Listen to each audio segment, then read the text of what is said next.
안녕하세요, 지산 전영입니다. 오늘은 여러분들 요즘에 기름값이 자꾸 천정부지로 올라가고 있습니다. 그래서 자동차 연비를 좋게 하는 방법에 대해서 말씀을 드리겠습니다. 오너들이라면, 자동차 오너들이라면 단 한 번쯤은 생각해 보실 수가 있는 것들이 뭐냐 하면 내 차는 왜 이렇게 연비가 나쁘지? 내 차는 왜 이렇게 기름을 많이 먹지? 자, 여러분들이 놓치고 있는 것들이 두 가지가 있습니다. 크게 첫 번째는 운전 습관, 두 번째는 내 자동차의 정비 상태입니다. 그래서 첫 번째 운전 습관은 여러분들도 아시다시피 급가속, 급제동 이걸 하지 말아야 됩니다. 그래서 급가속, 급제동을 할 때마다 연비는 쏟아붓는다, 이렇게 생각하시면 되겠습니다. 그래서 요즘처럼 고가의 자동차는 가성비가 좋은 자동차든 항상 여러분들한테 최대 관심사는 자동차에서는 연비입니다. 차계부를 써봤을 때. 그래서 1년 동안 내 차의 연비가 얼만큼 될까를 통계를 따져보시면 상상을 불허하게 됩니다. 그래서 운전 습관 한 가지만 바꾸셔도 지금보다는 약 10%, 20% 정도는 좋아지게 됩니다. 연비가. 자, 두 번째는 아까 금방 말씀드렸듯이 여러분들이 제가 지금부터 말씀드리는 가장 간단한 자동차 정비만 잘 하셔도 자동차는 연비가 좋아진다, 그렇게 생각하시면 되겠습니다. 지금 유튜브 동영상에서 제일 많이 나오는 게 이제 ETC라는 이 실물입니다. 이 ETC, 이건 삼성자동차 제품인데, 여기 보시게 되면 이 ETC에 저희가 이제 혓바닥이라고 부르는데, 이게 이렇게 원형의 혓바닥이 열렸다 닫히게 됩니다. 근데 이게 인위적으로 얘가 어떻게 움직이지? 여기를 보시게 되면 악셀레터 페달이 센서가 있습니다. 이걸 APS라고 그러는데, 물론 요즘 오르간 타입의 자동차들도 있지만 하나의 다 센서입니다.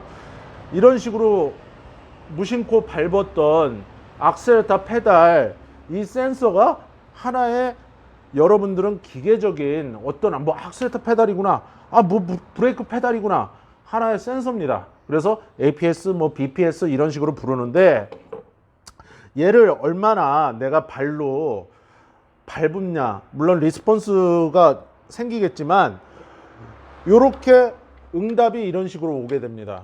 그래서 예전에 70년대, 80년대, 90년대까지만 해도 케이블 방식으로 이 혓바닥이 이렇게 궤도가 됐었습니다. 트로틀 바디.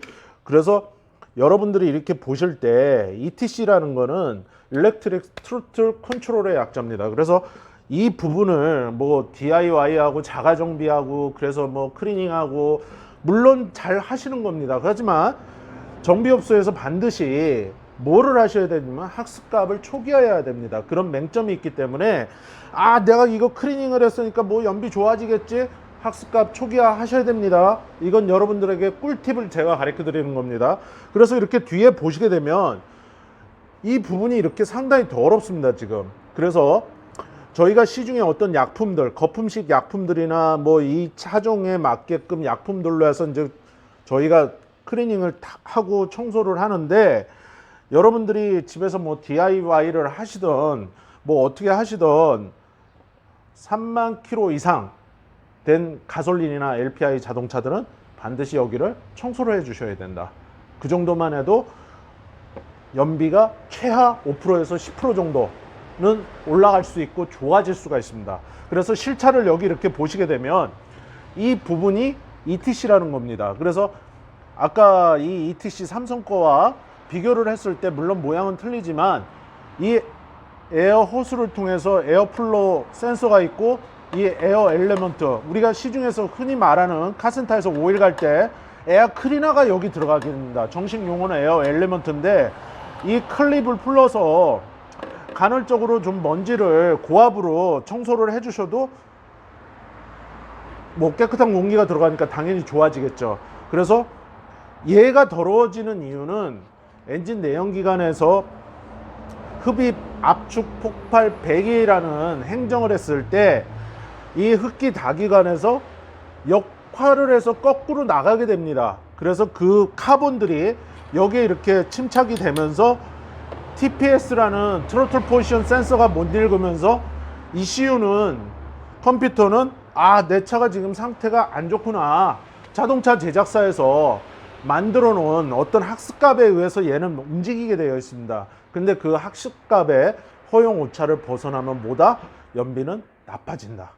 그래서 여러분들이 잊지 말고 최하 3만 아니면 3년 키로 정도 되면 한 번씩은 클리닝을 해주시는 게 연비 향상에 좋습니다.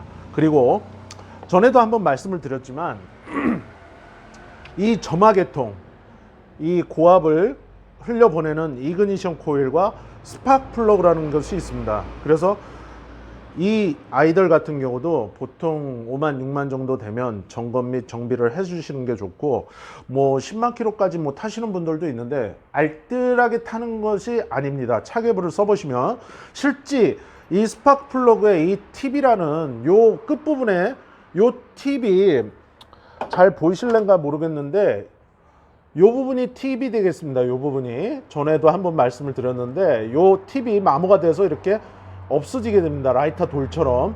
그래서 스파크 플러그나 배선은 뭐다? 최하 5만, 6만 킬로 때는 점검 및 정비를 하셔야 됩니다. 그래서 내 차에 연비를 좋게 하는 이 두 가지 방법이 있고, 자, 세 번째 가장 중요한 겁니다.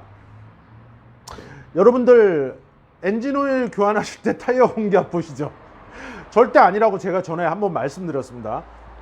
요즘에는 자동차 휠들이 15, 16, 17, 18, 19 점점 커지게 됩니다. 그 이유는 자동차 제작사에서 휠을 크게 하는 이유는 타이어가 파스가 났을 때 전복이 되지 말라는 의미가 있습니다. 그래서 예전에는 휠이 극단적으로 작고 타이어가 이렇게 높았었습니다. 이렇게 휠이 있을 때. 근데 요즘에는 휠이 커지고 타이어가 편평비가 낮아졌습니다. 그러다 보니까 휠이 버텨주라는 의미가 되는 겁니다. 어떻게 보면. 그래서 뭐 전에도 말씀드렸지만 포르쉐나 뭐 람보르기니나 페라리나 이런 고성능 자동차들, F1 포뮬러 차들은 마그네슘, 항공기 랜딩 기어에 쓰이는 마그네슘 휠을 장착을 하고 있습니다. 더 가볍고 더 단단하게. 그래서 주조 방식이냐 단조 방식이냐 지금 그걸 따지는 게 아니라 휠이 커진 만큼 뭐다? 타이어가 도포 면적이 작다는 거는 타이어 안에 공기를 적게 갖고 있는 겁니다. 그러니까 타이어가 이만했을 때 80년대 뭐 소나타2나 초기의 소나타나 포니 1, 2 있을 때 그런 시대가 아니기 때문에 편평비가 낮을수록 뭐다? 한 달에 한 번 정도는 가까운 단골 카센터에서 공기압은 반드시 맞추셔야 됩니다. 그래서 뭐 시중에 뭐 공기압은 공짜다. 근데 제가 정비하는 사람이라고 그래서 말씀드리는 게 아니라 물론 정비사 분들이 단골 분들한테 고객 서비스 차원에서 그냥 뭐 승용차 같은 경우에 4바퀴를 다 봐드리는데 그래도 저 같으면 뭐 요즘 뭐 커피 날씨도 점점 더워지니까 뭐 시원한 음료수라도 한 잔 갖다 드리면서 뭐 말씀을 드리면서 이렇게 좀 타이어에 대한 상식도 좀 배우고 카센터 사장님과 아니면 정비사분과 안면도 익혀놓고 그렇게 하시면 서로의 어떤 인간관계도 상생이 되고 내 자동차도 그 정비사분이나 카센터 사장님이 좀 더 친절하게 봐주지 않을까 저는 그렇게 생각합니다. 그건 물론 여러분들의 판단이고 나는 돈으로 해결해서 공기압 보고 10,000원 줄래? 뭐 5,000원 줄래? 그렇게 하시는 분들은 뭐 사무적으로 하셔도 되는데 그래도 내 자동차는 애프터 뒤를 보고 다음에 또 수리를 의뢰하고 정비를 의뢰해야 되니까 여러분들이 친절하게 항상 아쉬운 거는 카센터가 아쉬운 게 아니라 오너들이 아쉽습니다, 여러분. 그래서 상생하는 고객 위에 카센터가 밑에 있는 것도 아니고 카센터 밑에 고객이 있는 것도 아닙니다. 이렇게 상생 같이 더불어 사는 이웃이라 생각하시고 여러분들이 그렇게 행동하시면 되겠습니다. 자, 타이어 공기압까지 여기서 다 정확히 봤습니다. 이 세 가지를. 자동차 연비를 좋게 하는데 첫 번째 뭐라고요? 여러분들의 운전 습관을 바꾸시고 두 번째 드로틀 바디 청소, 스파크 플러그, 이그니션 코일 교환. 자, 타이어 공기압 한 달에 한 번씩 맞추자. 자, 가장 중요한, 여러분들 트렁크에 항상 쓸데없는 물건들 많이 갖고 다니십니다. 내가 정말 필요한 물건들, 안전에 관련되는 뭐 삼각대라든가 후라시라든가 뭐 소화기라든가 뭐 그런 것들은 당연히 갖고 다니셔야죠. 응급처치 박스라든가. 하지만 그 외에 뭐 부잡스러운 거, 뭐 내가 뭐 어디 텐트를 넣어놓은 거, 뭐 낚시 가방을 넣어놓은 거, 골프 가방을 넣어놓은 거는 용무가 있을 때, 그 일이 있을 때만 갖고 다니시면 일단 차는 공차 중량이 가벼워지게 됩니다. 그래서 반드시 뭐다? 트렁크 공간을 비워라. 가장 중요한, 아까 말씀드렸죠? 소화기, 응급처치 박스, 삼각대, 안전 삼각대, 빨간 이렇게 모양이 나는 거, 그리고 뭐 오브행 공구라든가 이 정도는 항시 갖고 다니시는 게 정상적인 오너들의 행동입니다. 그리고 여기서 뭐 정비사분들도 뭐 서로 의견들이 뭐 좋고 나쁘고 여러 가지가 있는데, 여러분들이 가장 놓치기 쉬운 이 엔진 오일은 제가 늘상 말하지만, 엔진 오일은 항상 적정량을 채우고 다니시고, 적정량이 없을 때는 연비가 나빠지게 되고 엔진에도 상처를 주고 데미지를 주게 됩니다. 그래서 내가 엔진 오일이, 요즘 여러분들 보면 뭐 터보라는 말씀을 많이 하시는데, 터보에는 재봉틀 기름처럼 이렇게 계속 조금씩 들어가게 되어 있습니다. 임펠러라는데. 그래서 엔진 오일은 어느 정도는 줄게 되어 있는 것이 원리입니다. 근데 이제 그게 눈으로 보일 정도로 팍팍 주는 게 아니라 조금씩 줄어가는데, 그 줄어가는 오일을 어떻게 해야 된다? 내가 키로수를 늘리게 되면 정말 줄어들게 됩니다, 여러분. 광유를 넣든 정말 좋은 합성유를 넣든 그것이 중요한 게 아니라 뭐다? 항상 엔진 오일은 적정량을 갖고 다니고, 에어 엘리먼트는 항상 깨끗하게 청소를 해라. 고압 호스로. 그래서 그렇게 관리하시면 되겠습니다. 그리고 여러분들이 생각을 하실 때 연료통에 연료를 가득 넣으면 연비가 나빠진다, 이렇게 생각을 하시는데, 그 연료를 가득 넣고, 예전에는 이제 건설교통부라 그랬는데 지금은 국토교통부인데, 거기서 공차 중량을 따질 때는 연료가 들어있는 상태로 얘를 공차 중량을 따지게 됩니다. 그렇기 때문에 기름을 항상 가득 넣으시고, 기름을 가득 넣는 이유는 휘발유 같은 경우에 이 가연성이 좋습니다. 가연성이라는 거는 불이 잘 붙는다는 건데, 불이 잘 붙는다는 거는 그만큼 유중이 빨리 증발을 한다는 겁니다. 그러면 이 탱크 안에, 연료 탱크 안에 연료가 이만큼 있는 거랑 반이 있는 거랑 가득 찼을 때 빠져나갈 수 있는 휘발유가 없다. 그래서 물론 휘발유 유증이 증발하는 걸 포집을 해서 다시 탱크 안에 넣는 장치는 있습니다. 하지만 가급적이면 빈 공간을 만들지 말아라. 그리고 여름철에는 뭐다? 아침과 저녁 때. 왜? 부피가 팽창을 했을 때, 날씨가 더울 때 공기 분자가 있지만은 액체도 분자가 있습니다. 그래서 휘발유 같은 경우에 팽창을 했을 때 주유를 하시게 되면 여러분들이 손해입니다. 그래서 항상 뭐다? 여름에, 앞으로 이제 여름입니다. 지금 날씨가 많이 더운데, 더운 여름철에는 오전에, 저녁 때 가득 주유하고 다니시는 것이 유증 발생도 많이 안 되고, 액체만 순수하게 탱크 안에 있으니까 오히려 유증 발생률이 떨어지니까, 그래서 연비는 좋아질 수가 있다. 이렇게 보시면 되겠습니다.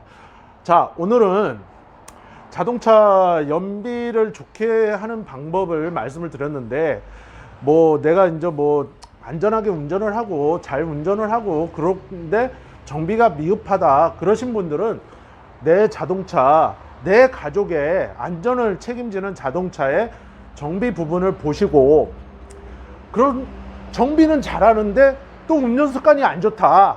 그런 분들은 뭐다? 운전 습관을 오늘 이후로 천천히 슬로우 천천히 안전 운전하시는 것이 좋을 듯 하다고 저는 정확하게 생각을 하고 또 그렇게 말씀을 드리고 싶습니다. 오늘은 여기까지입니다. 여러분 항상 뭐 유익하게 자동차 정비에 대해서 말씀을 드리느라고 노력을 하는데 여러분들이 저나 뭐 다른 자동차 정비사들 분들한테 정비를 지식을 배우려고 하지 말고 작은 지혜, 우리가 가르쳐 드릴 수 있는 거는 요 동영상 안에 있는 그 짧은 지혜들입니다. 저 같은 경우도 30년을 넘게 했는데 그 많은 세월을 어떻게 여러분들한테 다 가르쳐 드리겠습니까? 하지만 여러분들한테 드리고 싶은 말씀은 정비사분들이 만드는 그런 유튜브 동영상들 같은 경우에는 내가 정비사가 되려고 이거를 막 배워야겠다 이게 아니라 작은 지혜를 배우는 그런 여러분들이 되시고 안전운전하고 즐거운 운행을 하시는 지름길이 됐으면 좋겠습니다. 여기까지입니다. 지산전자입니다. 감사합니다.